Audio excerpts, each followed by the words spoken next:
আসসালামু আলাইকুম।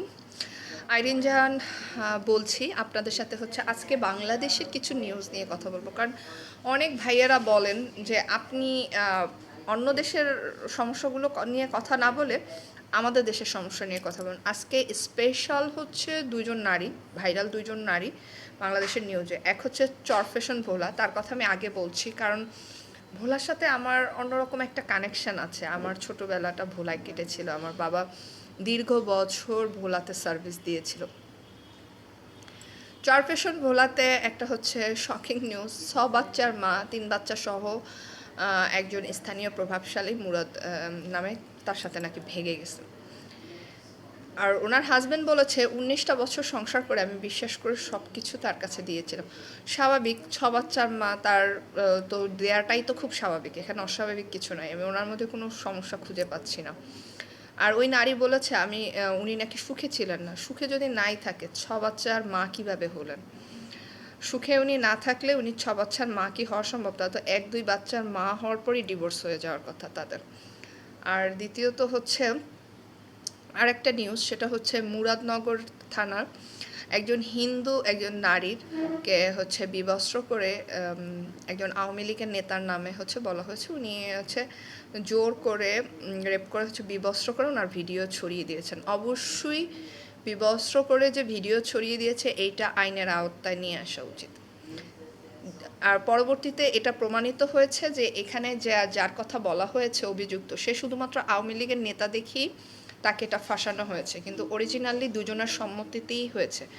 এবং ওই হিন্দু নারী এবং আওয়ামী লীগের নেতা পরকীয়ায় জড়িত ছিল, যেটা ফেস দ্য পিপল সহ বিভিন্ন চ্যানেলে এলাকাবাসীর বক্তব্য অনুসারে তাই মনে হচ্ছে। দুজনার হচ্ছে পূর্ব পরিচিত ছিল। আদারওয়াইজ আপনারা যদি একটু ব্রেন ইউজ করেন, ওই লোকটা যদি জোর করে নারীর সাথে করে বিবস্ত্র করে ভিডিও করতো, তাহলে ওই লোকটাকে মারলো কে? আর ওই লোকটার অবস্থা কিন্তু খুবই সংকটাপন্ন, যে আওয়ামী লীগের নেতা যার নামে অ্যাকুজিশনটা আসছে। তো এখানে বোঝাই যায় দুজনের ভিতর পরকীয়া ছিল, যেহেতু ওই নারীর হাজব্যান্ড বাহিরে থাকেন এবং এলাকাবাসী বলেছেন যে ওনাদের মধ্যে সবসময় বাসায় যাতায়াত হয়। তো ব্যাপারটা খুবই, যদি আপনি ভিতরে অন্যান্য নিউজে দেখেন, সেটা হচ্ছে ওই নারীর সাথে প্রথমে যে আওয়ামী লীগের নেতা তার ছোট ভাইয়ের সাথে সম্পর্ক ছিল এবং পরবর্তীতে বড় ভাইয়ের সাথে সম্পর্ক হয়েছে। তো ছোট ভাইয়ের গতিবিধি লক্ষ্য করেছে, ভাই প্রতিদিন কোথায় যায়, এবং ছোট ভাই ক্ষিপ্ত হয়ে, মনে হয় নারীর উপর ক্ষিপ্ত হোক বা ভাইয়ের উপর ক্ষিপ্ত হোক, যেহেতু আগে ছোট ভাইয়ের সাথে কোনো একটা সম্পর্ক ছিল, ক্ষিপ্ত হয়ে যে ভাই আওয়ামী লীগের নেতা ফজর আলী তাকে এবং ওই নারীকে হাতে নাতে আপত্তিকর অবস্থায় ধরেছে এবং তখন হচ্ছে গণপিটুনি দিয়েছে। তো গণপিটুনি দিতে গিয়ে যে আওয়ামী লীগের নেতা ফজর আলী, তার অবস্থা খুবই সংকটাপন্ন, তাকে হচ্ছে ওইখান থেকে মনে হয় ঢাকায় স্থানান্তর করা হয়েছে। আমরা আজকে আরেকটা ভিডিও দেখতে পেয়েছি, সেখানে দেখা গেছে নারীকে বিবস্ত্র করে খুব বাজেভাবে মারধর করা হচ্ছে এবং ভিডিও করা হচ্ছে, এবং ওখানে তার ছোট ভাই এবং এলাকার কিছু লোকজন, মানে ছেলে পোলাপান, এটা হচ্ছে গোপনে তাদেরকে হচ্ছে পিছু করেছিল তার ভাই ফজর আলীকে, এবং ওই একসাথে দুজনকে পেয়েছে এলাকাবাসী। তো প্রশ্ন হচ্ছে, এলাকাবাসী যেই ছেলে পোলাপানকে নিয়ে এগুলো করেছে ফজর আলীর ভাই, তারা কে আসলে? তারা কি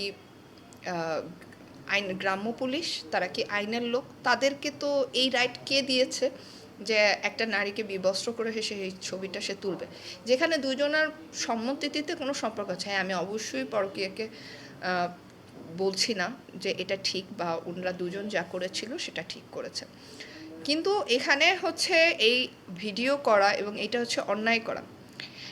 এরা দুজন হচ্ছে কোনো একটা কাজ করছিল, যাই করছিল এটা দুজনার ভিতরে, কিন্তু তাই বলে তো তাই ওই নারীকে হচ্ছে জনসম্মুখে এভাবে অসম্মানিত করার রাইট তো কারণই। আর ব্যাপারটাকে হচ্ছে পশ্চিমা মিডিয়াতে, মানে কলকাতা বাংলা এবং ভারতে ফলোভাবে নিউজ করা হচ্ছে যে একজন হিন্দু নারীর সাথে এগুলো করা হয়েছে। যেভাবে ঘটনাটাকে বলা হয়েছে, ঘটনাটা ঠিক তার উল্টো। আর যারা এই নারীর ভিডিও করেছে তাদের অবশ্যই আইনের আয়ত্তায় এনে কঠিন বিচার হওয়া উচিত। আর লাস্ট হচ্ছে বাংলাদেশের আরেকটা নিউজ, সেটা হচ্ছে উপদেষ্টা আসিফ মাহমুদ, তার ব্যাগে হচ্ছে আগ্নেয়াস্ত্র ম্যাগাজিন এবং অস্ত্র মনে হয় তার সাথে পেয়েছে। যদিও সে দাবি করছে লাইসেন্সকৃত অস্ত্র নিজের আত্মরক্ষার জন্য, কিন্তু প্রশ্ন এখানে একটা থেকেই যায়, ওনার তো নিরাপত্তা আছে, উনি একজন উপদেষ্টা, ওনার সাথে ওনার বডিগার্ড ঘুরে। আমাদের তো আসলে আমরা যারা সাধারণ জনগণ ওদের মোটেও নিরাপত্তা নেই। তারপরেও যেহেতু তারা ২০২৪-এ হচ্ছে অনেক বড় গণঅভ্যুত্থান ঘটিয়েছে এবং তাদের পিছনে ২৪ ঘন্টা হচ্ছে আ একটা বিভিন্ন ধরনের মানে কর্মকাণ্ড, সেজন্য সে দাবি করছে আত্মরক্ষার জন্য। কিন্তু এখানে আসলে ব্যাপারটা নিয়ে অনেক চাঞ্চল্য সৃষ্টি হয়েছে আমাদের দেশে। আর এটা আসলে সরকারের খতিয়ে দেখা উচিত। আর এটার পিছনে আসলে বিহাইন্ড দ্য সিনের রিজন কি? যদিও আমাদের পরিচিত ইলিয়াস যিনি হচ্ছেন সাংবাদিকের একটা অনন্য নজির বাংলাদেশে, এবং উনার ফ্যান ফলোয়ার অনেক বেশি। উনি বলেছেন যে অস্ত্র না, কামান থাকা উচিত এদের কাছে।